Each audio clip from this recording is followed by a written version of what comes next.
And the Nigerian central bank's been forced to intervene to prop up its currency. Nigeria is heavily reliant on oil.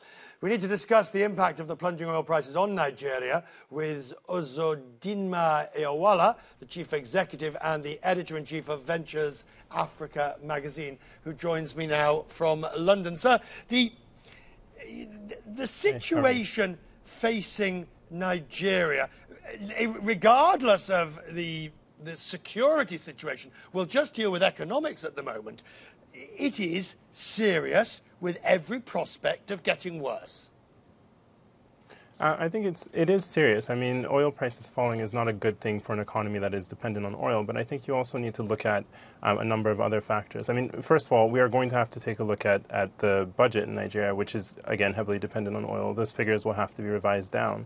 But at the same time, I think there are numbers that people need to see, which are that while 85% of government revenue is dependent on oil, I think the rest of the economy, the oil sector really only forms 14%. And there are other sectors that are not oil that are also doing well.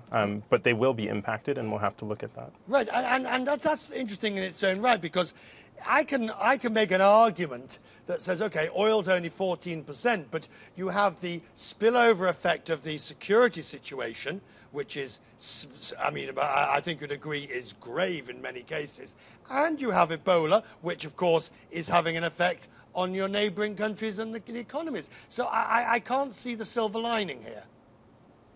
Right. Well, so with Ebola, I think it's important to note that Nigeria does not have an Ebola problem. On the security situation, yes, like security is an issue in Nigeria, and I think we've been dealing with it for a while. And I think, you know, foreign investors are aware of that and taking note of that. At the same time, people are still trying to put money into the country, right? Because there are certain factors, like the huge population, a very young population, growing consumer population that people are taking note of, that in some ways balances out. Now, when you look at the security situation... Let me jump in here, because what you're saying there is that people are investing or prepared to put money in despite all these other issues. What I'm suggesting or asking you about is creating an environment that people want to put money in because of the policies that are in place.